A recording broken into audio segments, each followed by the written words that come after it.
Hey guys, good morning. This is Lincoln Kenobi 1078, and I'm here to discuss X-Men 97 Episode 4. Now, in that episode, it contained two small part series.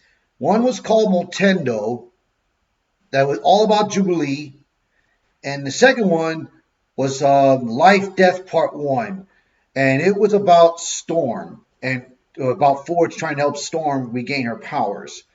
So, without further ado, let's discuss it. Okay. The episode starts off in the X Mansion where Magneto's having a discussion, a little bit of a briefing that he said that, all right, as soon as we finish breakfast, we need to schedule ourselves. We need to schedule to go to the danger room because we need to be prepared if just in case Mister Sinister strikes again. So the X Men are like, well, wait a minute, but this is Jubilee's birthday. We should try celebrating her birthday first. Then we could just go to the danger room. Magneto was just like, we don't need this right now. Everybody needs to be trained, especially Jubilee on her special day, you know. And the X Men's like, I don't, that they don't like the fact that they need to train on her birthday. They want to celebrate with her. So Jubilee come in the room, all happy, celebrating that it's my birthday today, you know. And she wanted to go to the arcade area to play arcades, to have a little fun. So Magneto gave a face, and so Jubilee goes back to her room, being upset that Magneto wants to do is train, train, train instead of like having fun for once in her life. So Roberto's like trying to calm her, and he's like, yes, well, look, it's not hard to go do a little bit of training and everything. Easy for him because he doesn't freaking damn do anything. So Roberto discovers that Jubilee has a console in the room, and she's like, I didn't see this. So she thought that was a surprise that Rogue was going to give her. So they looked at it.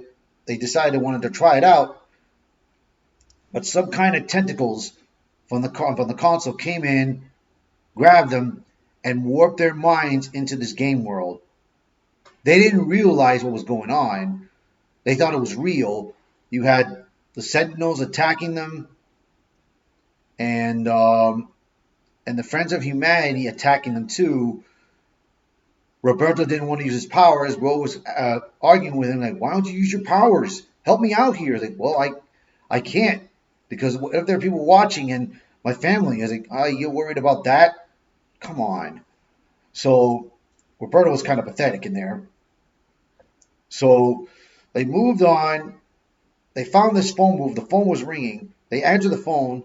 They got warped into the Shinosha, and she just reminded Roberto that she was enslaved with Gambit and Storm, forcing them to build a dam or something. And then the guards from Genosha attacked them, but then they got eradicated. And there was an unknown figure over there, unknown person. Jubilee couldn't get to her, couldn't get to the person. She got blocked, and she realized they were in a game world. So then Mojo introduced himself, got in, and explained the whole situation of what is going on. She's just not in a game. It's all about Jubilee and her memories into the game. So, moving on, it's like the Matrix because Roberto didn't want to play this thing. So Mojo explained it like if it was in the Matrix. You die in the game, you die in real life. So Roberto's like, oh, great. So, of course, they had no choice but to play the game. But before that part, Mojo explained, that the X-Men that are up there now, they're just worried about this. You see posters of the different world with some of the X-Men groups, but it kind of looked at diverse a little bit. It was a little bit of a diverse poster, just a bit of diverse, a little bit.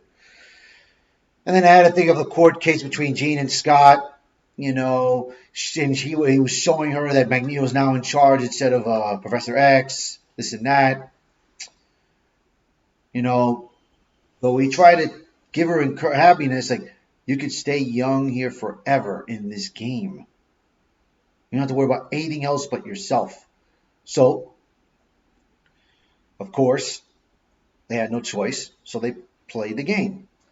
So you see Jubilee and Roberto going off against Sentinels in one area. Then they got transferred to Savage Land, and then they fought others. And then as the game was going on, the crowd was happy and everything. And Mojo, who was thin before, got enlarged back to his normal self and everything because he needed momentum, his crowd, to give him power. So then, um, the unknown person again helped Jubilee stopped the Savage Land creatures and healed her. And Mojo's trying to figure out what is going on, who is doing this. Spyro is, on the other hand, is trying to fix the controls and figure out who's doing it and everything. Jubilee did not know. Jubilee thought it was Roberto, but Roberto knew nothing. So they got to the last level, which was Magneto. But Roberto's trying to explain to her that, listen, none of this is real. You shouldn't be here. You've got other responsibilities than playing a game. So, of course, Roberto got hit and almost died and was dying in that moment. But she had to fight against video game Magneto. She defeated Magneto, went to try to help Roberto, couldn't help her, but then an unknown object came to her aid, and it was a health pack. Mojo's trying to figure out who is giving this to her. Find out who. Spiral's trying to figure that out, but she can't. So by the time that she helped Roberto heal up, the unknown person came to their aid, grabbed them, and brought them to another piece of the game's world.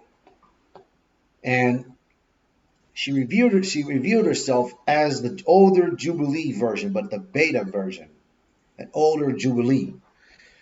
And the older Jubilee was explaining to her that, listen, I know you want to stay here and have fun, but you need to understand you have another life and another responsibility to do, and people that care about you.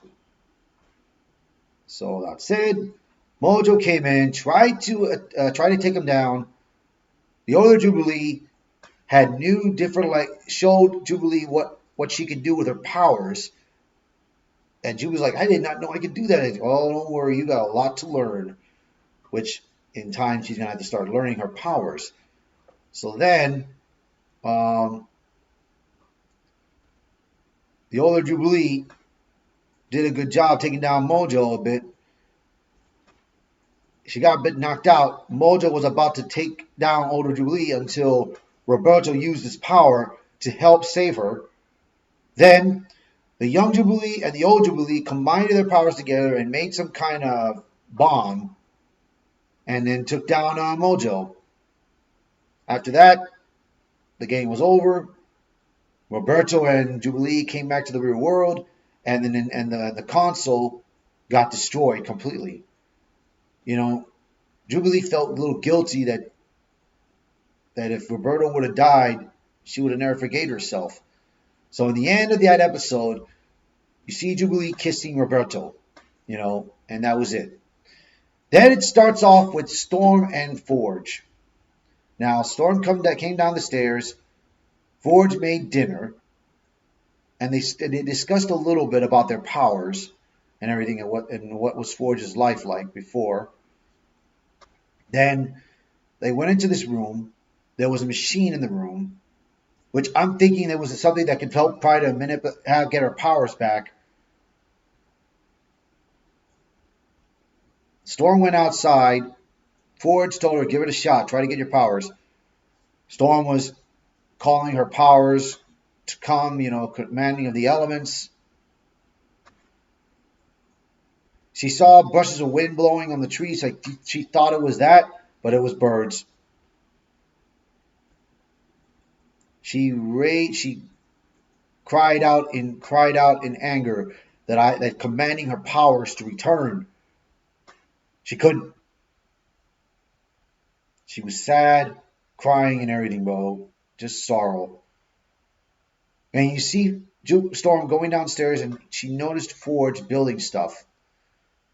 So Forge confessed to her that before I came to you, I was working with the government to help people. But he told him that he realized that not only I was trying to help people, but I was trying to they manipulated my project to figure out how to take away mutants' powers. So she got angry with him, telling him that that's why you cannot trust the government and whatever they try to do, and everything. So she was getting ready to leave. Forge stopped her and told her that, listen, whatever I say now, if you want to leave, you leave. And he confessed that he fell in love with her. So I'm like, what? Because to be honest, when I first saw the original series, I did not see no relationship going on with Storm and Forge. So where the hell did this come from? I'm trying to figure, where did that come from? So of course Storm smacks him in the face and leaves the room, riding a horse, just trying to just forget things. And an unknown figure comes to her. She fell down in sorrow, almost dying. Somehow she got teleported back into the home. Forge came upstairs, saw her in the base of the house. She's trying to figure out, how did I get there? Then the unknown figure comes in, and it was looking like a crow-like creature. The crow-like creature bit Forge, smacked him to the wall, threw him against the wall. Storm couldn't do anything because she had no powers. So the creature was like, I'm going to devour you slowly, little by little, just to enjoy it. And then the episode ended. So overall, the episode was okay. But it's just that there's too much relationship going on, dude. It's just too much. I mean, right now, so far, you've got, of course, Jean and Scott. You got Rogue, Gambit, Rogue, Magneto. And then you got then you have Jubilee with Roberto. And now you may have Storm and Forge. I don't know what they're trying to do, bro, but this is just, this is a show for kids, man. This is not a show for like that show, The Gifted, that was only there for a little bit of 2 seasons. I understand that. They can do that there, but this is for kids. They don't need this. But it is what it is, bro. I'm not going to ignore it. But so far, like I said, the episode was okay. It is a short episode. So, anyways, if you like this video, hit the like button, share this video, post a comment below, tell me what you guys thought about it, And if you're new to the channel, hit that subscribe button. It would mean a lot to me if you do. I hope to see you guys around. Peace out, guys. You have a good day. Bye for now.